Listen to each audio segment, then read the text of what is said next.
With potential WrestleMania 40 plans revealed and more, this is Wrestling Rambles. My name is John, and you're watching the Wrestling Report. Before we move on, make sure you subscribe to Wrestling Rambles with notifications on, and don't forget to like the video.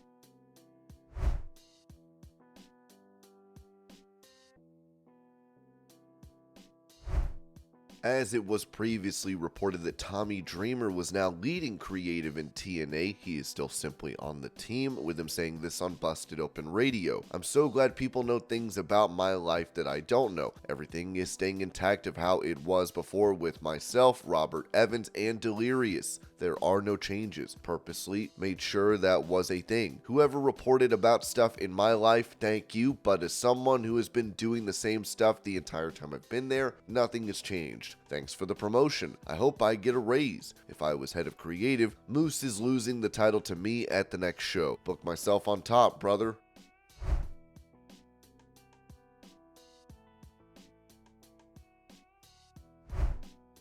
After losing his qualifying match for the Elimination Chamber, The Miz said this in a WWE digital exclusive interview. "You want to go to the Chamber because you want a chance, an opportunity at Seth Rollins for the World Heavyweight Championship, and that's exactly what I wanted to do, and I came up short. Logan showed me things that I didn't realize he had, and did anything he could possibly do to defeat me. He did everything, going behind the ref's back, trying to get foreign objects in there, everything. I gotta go back and relook everything and figure out what I need to do to get back into the picture that I feel like I belong in, and that is the main event. That is top guy at WrestleMania, so we'll figure it out. Time will tell. Don't lose the confidence. I am always awesome."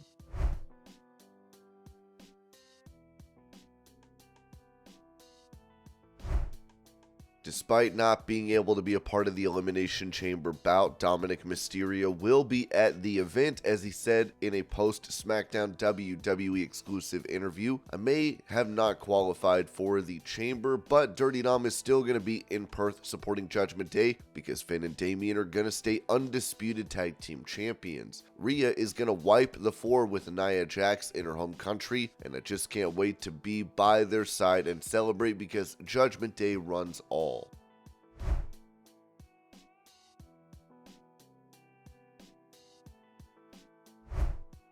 Mentioning a return to AEW for the current TBS champion, Sean Ross Sapp of Fightful said, when asking about Julia Hart getting cleared, "We're told that AEW doesn't expect it to be a long-term injury, but she likely won't be cleared in February."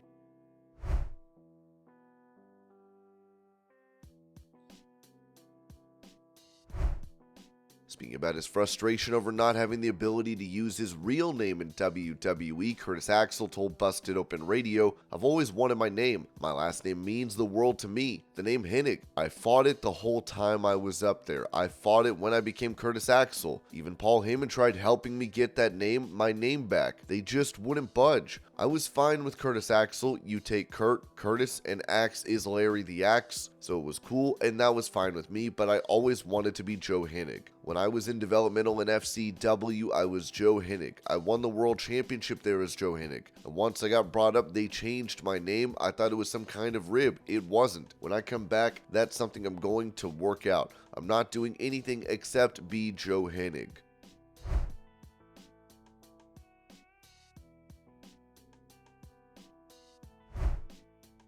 Recalling his initial thoughts on The Rock in WWE, The Undertaker said this on his 6 Feet Under podcast. "I remember when he was coming out in the Garden, MSG, he had the funny colored thing on and whole. I was like, this kid ain't gonna make it. He's got to change. No, he's dead in the water. He's the American dream. He wanted to play football, that fell through. There are a lot of times when something like that happens, people cave and they never rebound, and he was just always, even when I thought he sucked, he was always motivated. And he wasn't like having a pity party. He was picking people's brains, and he was around the guys that knew what the hell was going on."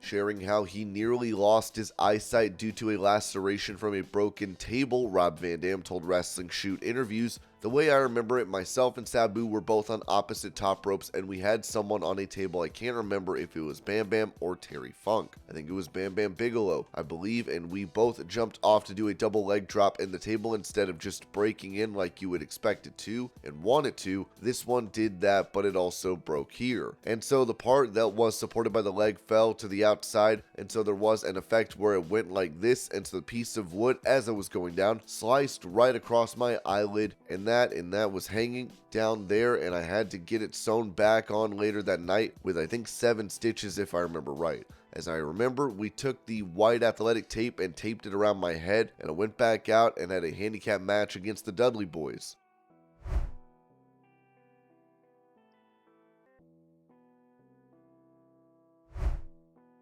Revealing how he was denied his release from WWE over the years, Nic Nemeth said this to New Japan Pro Wrestling. "I started realizing, okay, I'm a mainstay here, I'm needed. But I got to a point where I was ready to go. I'd asked the company a few different times whether I was ready to go, and they told me I was signed and they weren't letting me go. So I started asking them, hey, can I start doing this? Can I start something else? So I was prepared to be done and to start exploring other avenues."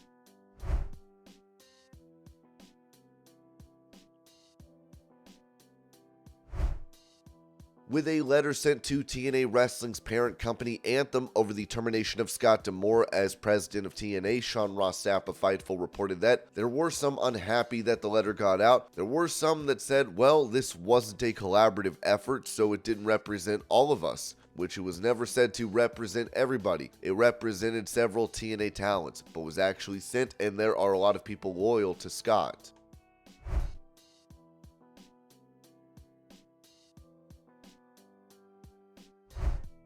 Touching on his first interaction with Vince McMahon, Matt Riddle told Saturday Night's Main Event he thought it was goofy. If anything, the first time we met, he didn't like me because I was goofy. He was like, "You're goofy." And I'm like, "Yeah, I'm goofy, but it's a good thing." He's like, "Being a goof isn't a good thing." And I'm like, "Well, I'm a goof that can kick your ass." You could tell that didn't make him happy. And then Bruce Pritchard hopped in and was like, "Hey Vince, he's pretty good at wrestling. Trust me."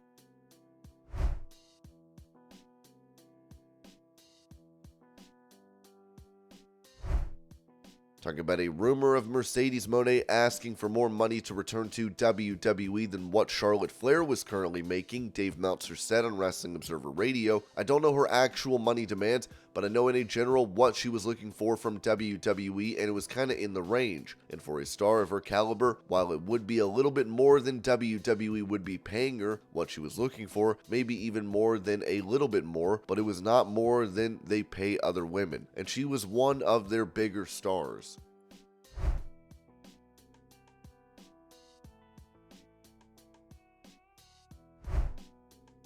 When it comes to a potential matchup between Jimmy and Jey Uso at WrestleMania 40, Sean Ross Sapp of Fightful said, "That was the plan to the best of my knowledge."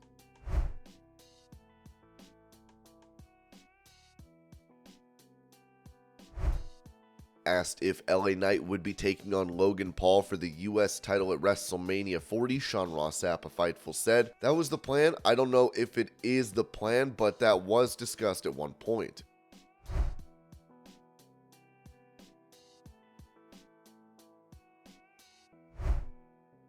Revealing how former TNA president Scott D'Amore took a chance on him, former WWE star AJ Francis told Adrian Hernandez, "I had met Scott once before we did TNA Hard to Kill. I met him in the 9 months between when we got released the first time and when we got brought back. Tommy Dreamer actually was the reason that I got brought in. So Tommy brings me in, I do the Hard to Kill pre-show with Joe Hendry, DJ Woo Kid, and it blows up. It's one of the biggest things that comes out of that show. Off of that one time alone, Scott was like, we're going to keep bringing you back. I was supposed to do the pre-show thing, and then I was supposed to have a match with Joe Hendry the next week in Orlando. So it was to be like a 3-show thing. Now we have already done 4 shows, and we got at least 6 more already booked. So it's like, this is is a long-term thing now. The thing is, Scott took a chance on me when he didn't have to. Scott believed in me and let me do commentary after literally only having me on his show for 2 days. He was like, I heard you talk out there, I know you can do this. Go out there and do commentary. I still have a good relationship with Hunter. I was talking to him this week. Like, I still have a good relationship with Paul Heyman. I talk to him all the time. Michael Cole, I talk to him all the time. I still have a good relationship with a lot of people in WWE, but like, my talent wasn't valued at WWE, and that's not me being sour grapes. I was getting squashed. I was never talking on the mic. There's always been this common misconception about me, and people say these dumbass things about me, and Scott didn't let any of that noise affect what he saw with his own eyes. That's why I got nothing but love and appreciation for him there.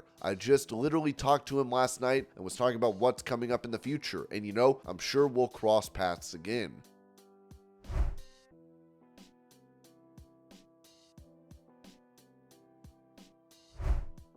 Recalling his time as Damien Mizdow in WWE, Aron Stevens said this to Chris Van Vliet: I think there was no Mizdow without Miz. If I didn't have a subject to base my satire on, I wouldn't have had that. So that's a testament to the timing Miz and I had. Miz and I are, you know, I say we're friends. Like, we haven't really talked or anything, but if we saw each other, it'd be cool. Like, there'd be, what's up, man? We came up in OVW and stuff, and out there, though, we had timing about it because that's all that was. It was Miz doing his thing and then allowing me to do my thing. Then going into it, he was very, very cool about it. Our best moments were not discussed. Truly, they weren't. We didn't talk about them. They happened organically.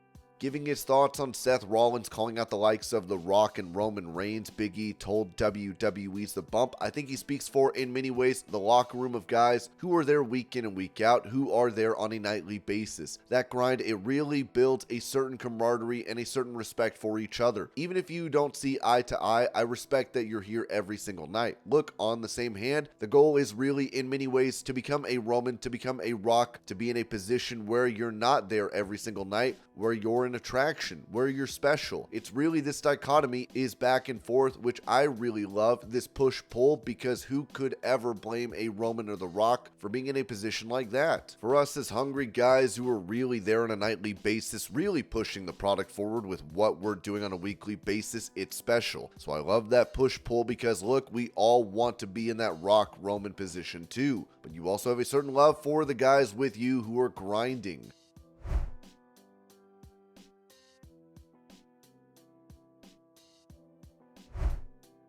Noting how a popular independent pro wrestler is becoming a regular on NXT programming, Sean Ross Sapp of Fightful said that Javon Evans has continued to impress NXT officials at recent live events and is expected to be a regular on NXT television moving forward. Evans featured in a backstage segment on the February 13th edition of the show.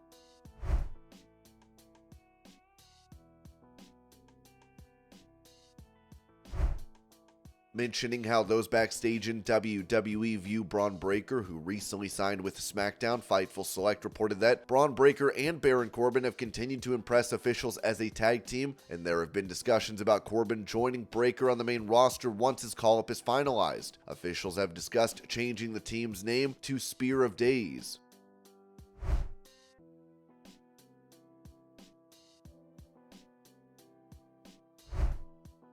Speaking of Bron Breakker, it appears as though there could be a plan in place for the former NXT champion, as Dave Meltzer stated in the Wrestling Observer newsletter that it's been noted with Heyman showing up in the Breakker segment on SmackDown and Breakker doing the best spear in the business t-shirt and gimmick, that this could be a subtle start for a program way down the line. Obviously, Reigns is program set up for Rock and Sikoa as well, and he only does a few matches per year.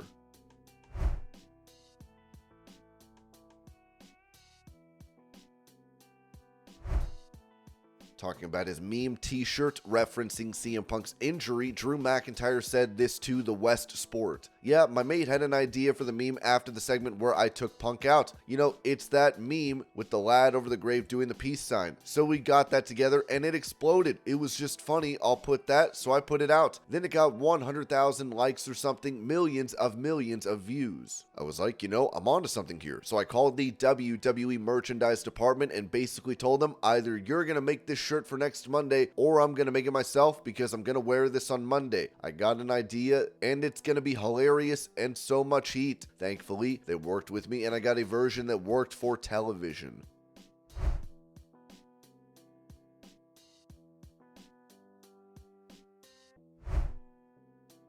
Sharing his thoughts on the sex trafficking lawsuit that Vince McMahon is facing, WWE Hall of Famer Ted DiBiase said this on a show, Everybody's Got a Pod. I've been kind of sad recently with all the stuff going on with Vince. That's heart-wrenching, really. I don't know, it's kind of like it's a double-edged sword there. I mean, one part of me is like, if it hadn't been for Vince, where wrestling is gone would have never happened. By the same token, when you look at some of the things that he's been accused of doing, I don't know, it's just sad. I can't say anything in any other way, it's just sad. I mean, it makes me wonder, you know, what are his children thinking when they read that stuff? It's just sad, man. It's just, yeah, leaves me speechless. It's kind of like this. The $1 Million Man is going to say this. There are some things money can't buy, and money cannot buy integrity.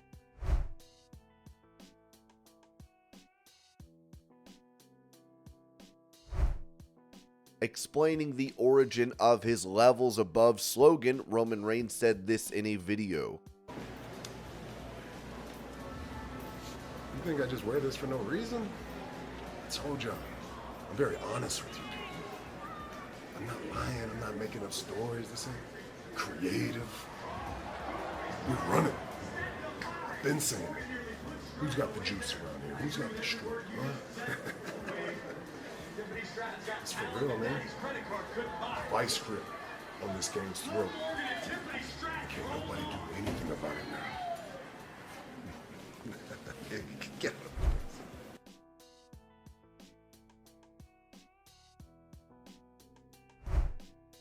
Prior to the Elimination Chamber event, Roman Reigns would send a warning to Cody Rhodes and Seth Rollins. Here's the clip. Wise man. Yes, my tribal chief. Where's the Elimination Chamber?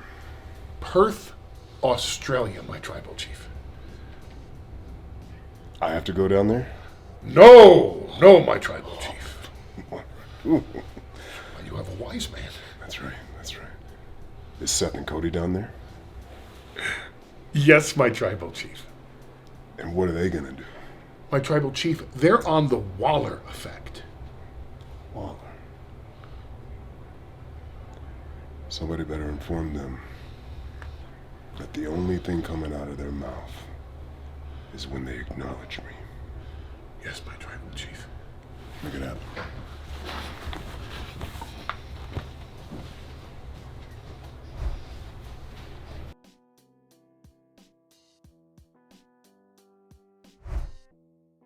After seemingly shooting his wife, former WWE star Billy Jack Haynes is still hospitalized, as it was said that, for those who have asked, there is no update yet on William Billy Jack Haynes. Portland police confirmed to PWInsider.com that Haynes remains hospitalized in Portland, Oregon, but will be booked into jail and charged in relation to the death of his wife when he is released. Local media reports indicate Haynes had recently fallen and injured his ribs prior to the incident where his wife was killed.